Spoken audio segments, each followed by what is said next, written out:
जय हिंद स्टूडेंट्स। मैं आप सभी का आशीष सर एक बार फिर से आपके सामने आया हूं एक नए वीडियो को लेकर के। बहुत सारे बच्चों का मेरे पास क्वेरी आ रहा था कि सर वर्णों के उच्चारण स्थान को याद करने में हमें बहुत समस्या आती है कि कौन से वर्ण कहां से बोले जाते हैं, किस वर्ण का उच्चारण स्थान क्या है, ये हमें याद नहीं हो पा रहा है। तो आज हम लोग इस वीडियो के माध्यम से वर्णों के उच्चारण स्थान को याद करने की कोशिश करेंगे और मैं आपको ये विश्वास दिला सकता हूँ कि अगर आप 10 मिनट इस वीडियो को ध्यान से देखते हो और मैंने जैसे बताया इस वीडियो में वैसे अगर आप याद करते हो तो आपको ये 9 सूत्र हैं, ये 9 सूत्र याद हो जाएंगे। और अगर ये 9 सूत्र याद हो गए तो आपको किसी भी वर्णों का उच्चारण स्थान बताने में कभी कोई समस्या नहीं होगी, है ना। तो चलिए हम स्टार्ट करते हैं। तो सबसे पहले मैं आपको ये जो 9 सूत्र लिखे हुए आप देख सकते हो 1 to 9, है ना। इस सूत्र का नाम क्या है? तो इस सूत्र को महर्षि पाणिनि ने दिया था, इसलिए हम इस सूत्र को पाणिनि का सूत्र भी कहते हैं, है ना। और ये संस्कृत का सूत्र है, लेकिन आप सभी जानते हो कि जो हिंदी की आदि जननी है, मतलब कि हिंदी का विकास संस्कृत से ही हुआ है। मतलब कि संस्कृत का ही विकृत रूप क्या है, हमारा हिंदी है। संस्कृत से ही बिगड़ के हिंदी बनी है, तो इसलिए संस्कृत के ज़्यादातर वर्ण हमारे हिंदी में यूज किए जाते हैं, या हम ये कह सकते हैं कि हिंदी के जो ज़्यादातर वर्ण हैं वो संस्कृत के ही हैं। तो इसलिए हमें संस्कृत में हम जिन वर्णों को उच्चारण करते हैं, जिन वर्णों का उच्चारण करते हैं, हिंदी में भी लगभग उन वर्णों के उच्चारण स्थान वही होते हैं। लगभग क्या, पूरी तरीके से वही होते हैं। मतलब संस्कृत में अगर हम कोई वर्ड बोल रहे हैं और हिंदी में कोई वर्ड बोल रहे हैं तो जिस स्थान से, मतलब जैसे कि आप ऐसे समझो, अगर हम अ का उच्चारण कर रहे हैं तो संस्कृत में भी हम अ कंठ से ही बोलेंगे तो हमारे कंठ पे ही जोर पड़ेगा, और हिंदी में भी अ बोलेंगे तो हमारे कंठ पे ही जोर पड़ेगा। क्लियर। सिमिलरली अगर हम व बोलना चाह रहे हैं तो संस्कृत में भी व बोलते हैं तो दांत और ओठ दोनों का यूज होता है, इसलिए दंतौष्ठम लिखा हुआ है, और हिंदी में भी। क्लियर। सो ये है। तो अब आपको ये याद रखना है कि इस सूत्र को किसने दिया था? पाणिनि ने, इसलिए इसे पाणिनि का सूत्र कहते हैं। और ये संस्कृत का है, लेकिन इसको हम लोग हिंदी में भी अप्लाई कर सकते हैं। क्लियर। तो चलिए स्टार्ट करते हैं। आपको कैसे याद करना है? तो पहले 2 बार इन सूत्र को देख करके बोलना है और फिर एक बार इस पर हाथ रख करके बोल देना है। क्लियर। मैंने क्या बोला कि 2 बार इसको देख करके बोलिए, एक बार हाथ रख करके बोलिए, फिर नहीं याद हुआ तो फिर वैसे ही 2 बार देख के बोलिए, एक बार हाथ रख के बोलिए, और इस तरीके से टोटल 5 बार करेंगे, 5 बार प्रयास करेंगे तो आपको ये याद हो जाएगा। और फिर जैसे ही याद हुआ आप इसको लिख लीजिए। क्लियर। और एक बात मैं बता दूं कि जैसे मैंने ये 9 क्रम में लिखा है तो ज़रूरी नहीं है कि आपका भी क्रम यही हो। बस आपको ये याद रखना है कि कुल 9 सूत्र होते हैं और हम किसी भी सूत्र को आगे पीछे करके याद कर सकते हैं। हो सकता है हमें ये इजी लग रहा हो तो पहले हम इसको याद करेंगे, फिर उसको याद करेंगे, फिर उसको याद करेंगे, किसी को भी आगे पीछे करके याद कर सकते हैं। क्लियर। तो चलिए स्टार्ट करते हैं। पहले मैं 9 सूत्रों को एक बार आपको पढ़ के बता दूं कैसे पढ़ेंगे। तो लिखा हुआ है अकुह विसर्जनीय नाम कंठ, अकुह विसर्जनीय नाम कंठ, इचु यशा नाम तालु, इचु यशा नाम तालु, ऋतु रसा नाम मूर्धा, ऋतु रसा नाम मूर्धा, ऋतु लसा नाम दंता, ऋतु लसा नाम दंता, उपु धमानिया नाम ओष्ठ, उपु धमानिया नाम ओष्ठ, यमंगणना नाम नासिका, यमंगणना नाम नासिका, एदैतो कंठ तालु, एदैतो कंठ तालु, उदैतो कंठोष्ठम, उदैतो कंठोष्ठम, वकारस्य दंतोष्ठम। क्लियर। ये इन सूत्रों को उच्चारण करने का तरीका है। अब हम एक एक सूत्रों पे विस्तृत चर्चा करते हैं, जिसमें हमारा सबसे पहला सूत्र है अकुह विसर्जनीय नाम कंठ, है ना। आप ऐसे बोलोगे अकुह विसर्जनीय नाम कंठ। बोलोगे सर सूत्र तो याद कर लिया, अब इसमें वर्ण कहाँ पे आ रहे हैं?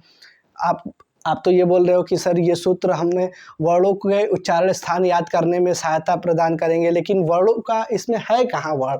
तो देखिए अकुह विसर्जनीय नाम कंठ, आपको ये अ दिख रहा है, अ का मतलब हो गया अ, और जैसे ही हम अ बोलेंगे तो अ का मतलब अ जैसे दिखने वाला एक और है अ आ। आप ये कह सकते हो ये दोनों एक ही परिवार के, बस इसमें अ है और इसमें एक डंडी और आ गया। जैसे अगर मैं ई बोलूँ तो ई 2 होते हैं, छोटी ई बड़ी ई। अगर मैं ए बोलूँ तो ए 2 होते हैं, एक ए और एक ए, है ना। छोटा ए बड़ा ए बोल सकते हैं हम, है ना, समझने के लिए। तो उसी तरीके से अकु विसर्जनीय नाम कंठा मतलब अ, तो अ का मतलब दोनों अ, कु मतलब क वर्ग, क्या कु मतलब क वर्ग। अब क वर्ग में कौन आते हैं तो आप थोड़ा सा यहाँ देखिए, ये हमारा क्या है, हर वर्ग का जो पहला अक्षर होता है उसी के हिसाब से हम उसका नाम रख देते हैं। जैसे ये इसका पहला क है तो ये क वर्ग है। क वर्ग में कौन कौन से आ रहे हैं, क ख ग घ अंग। क्लियर। इसका पहला वर्ण च है तो इसको हम लोग कहते हैं च वर्ग। च वर्ग में कौन कौन से आते हैं, च छ ज झ इ। क्लियर। ट, इसका पहला ट है तो इसको हम कहेंगे ट वर्ग। ट वर्ग में क्या है, ट ठ ड ढ अड़। इसका पहला वर्ण त है तो इसको हम कहेंगे त वर्ग। क्या कहेंगे, त वर्ग। त वर्ग में कौन आ रहा है, त थ द ध न।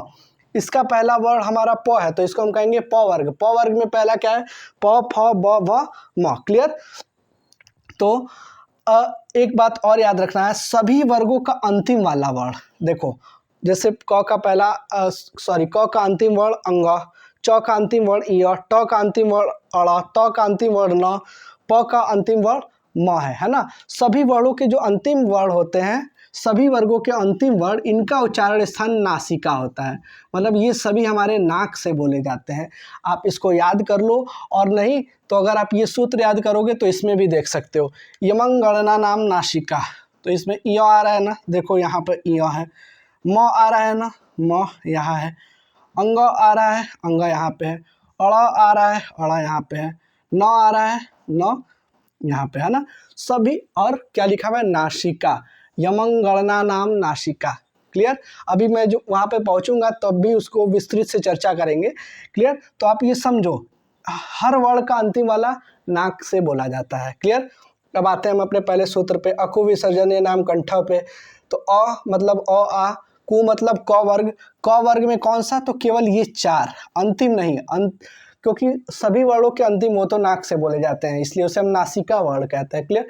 तो अ क वर्ग के चार, फिर ये ह दिख रहा है, मतलब ह, और विसर्जनीय नाम, विसर्ज से क्या साउंड आ रहा है, विसर्ग।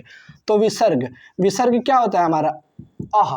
क्लियर। विसर्ग अह होता है। तो अ आ क वर्ग और ह और विसर्ग, ये किससे बोले जाते हैं, तो ये सभी कंठ से बोले जाते हैं। क्लियर। ऐसे आप बोलोगे, अकुह विसर्जनीय नाम कंठ। क्लियर। और इस सूत्र से हमें स्पष्ट होता है कि अ, क वर्ग, ह और विसर्ग, ये सभी का उच्चारण स्थान क्या होता है, कंठ होता है। क्लियर। अब जैसे मैं आपसे क्वेश्चन पूछूं, घ का उच्चारण स्थान क्या है, तो आप देखो घ किस में आ रहा है, यहाँ पे आ रहा है क वर्ग, और क वर्ग का उच्चारण स्थान क्या होता है, कंठ होता है। मतलब कि घ भी किससे बोला जाएगा, कंठ से बोला जाएगा। क्लियर।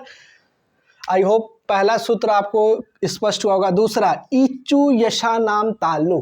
इचु यशा नाम तालु, इसमें ई आ रहा है तो फिर से ई, तो ई हमारे पास दो हैं, एक छोटी ई, बड़ी ई।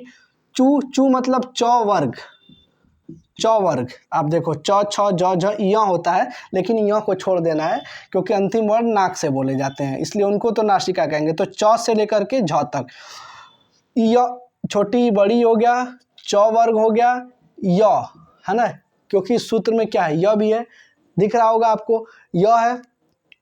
और फिर उसके बाद क्या है, शलगम श। क्लियर। अब थोड़ा सा हम स पे पहले चर्चा करेंगे।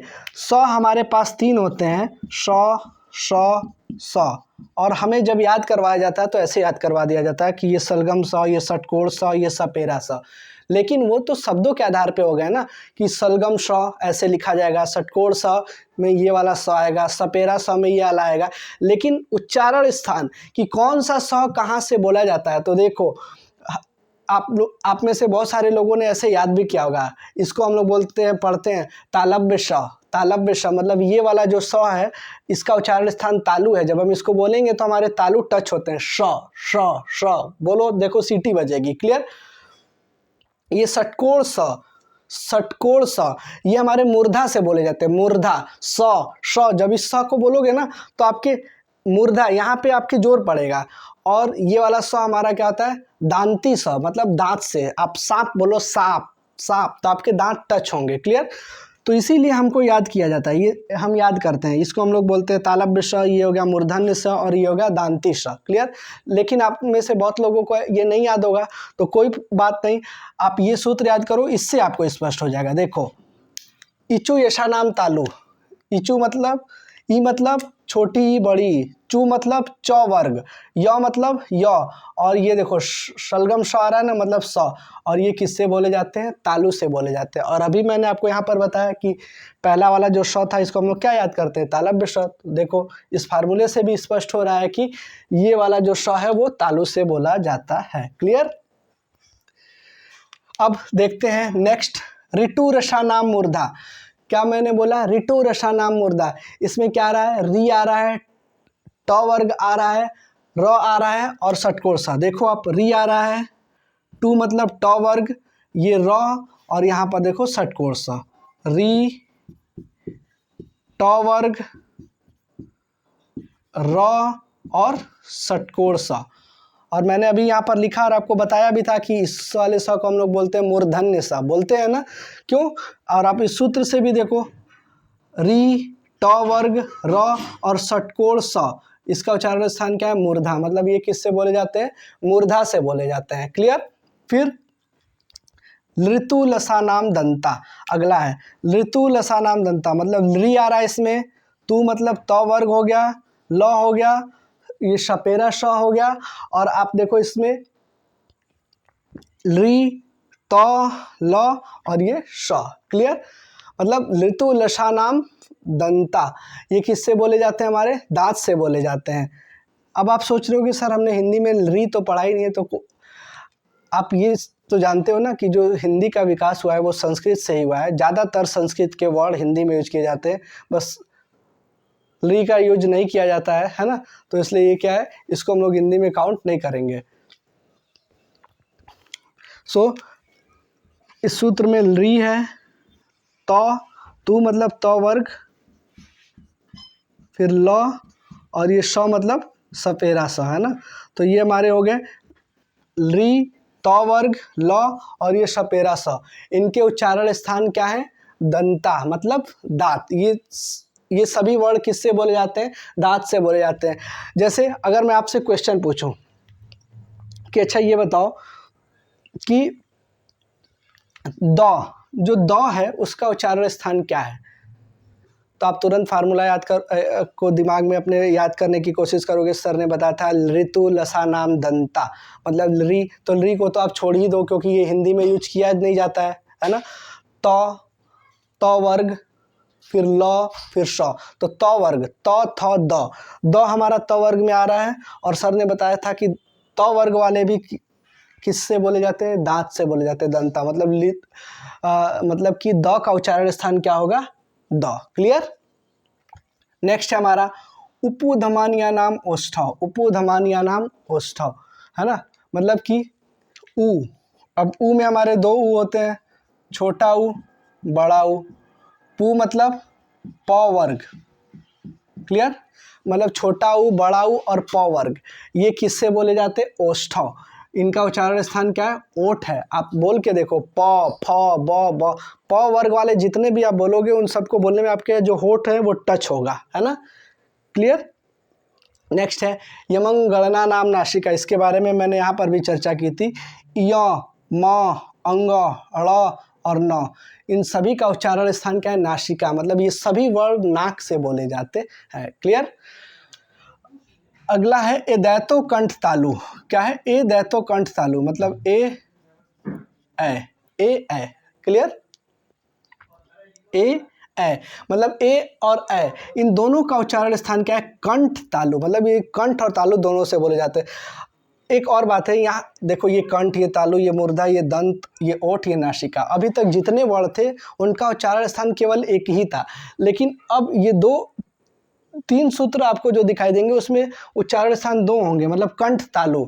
इसका क्या मतलब हुआ कि ए और ए, इसको बोलने में कंठ और तालु दोनों का हेल्प होता है। आप ए बोलो ए, तो आपके कंठ में कंपन होगा और आपकी तालु टच होगी। ए बोलो ए, तो आपको देखो कंठ में कंपन होगा और तालु टच होगा, तो ए कंठ तालु। क्लियर?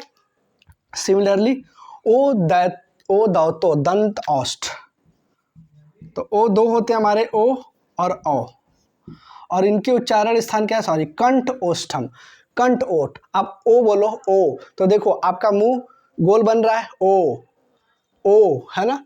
मुंह गोल बन रहा है उसी को कहते हैं ओठ। ओठ आपका गोल बन रहा है और कंठ में कंपन हो रहा है, ओ, कंठ में कंपन भी हो रहा है और ओठ गोल बन रहा है, तो कंठ औष्ठम। ओ बोलने में मुंह गोल बन रहा है ना, होठ गोल बन रहा है, कंठ में कंपन हो रही है, तो ओ दाओ तो कंठ औष्ठम। क्लियर।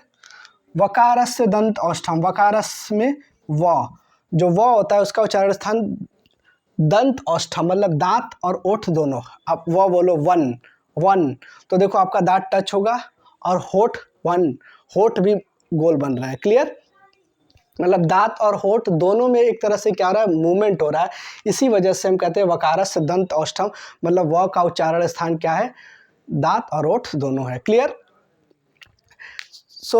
ये था हमारा महर्षि पाणिनि का सूत्र, जिसकी सहायता से हम लोग वर्णों के उच्चारण स्थान को बड़े ही आसानी से याद रख सकते हैं। आई होप मैंने आपको अच्छे से समझाया और आपको वर्णों के उच्चारण स्थान को कैसे याद करें इसको समझने में आसानी भी हुई होगी। अगर वीडियो अच्छा लगे तो वीडियो को लाइक कीजिए, चैनल को ज़्यादा से ज़्यादा शेयर कीजिए, ताकि आपके और दोस्तों को भी ये जो टॉपिक है इसको समझने में आसानी मिले। और मिलते हैं तब तक के लिए नेक्स्ट वीडियो में, तब तक के लिए जय हिंद।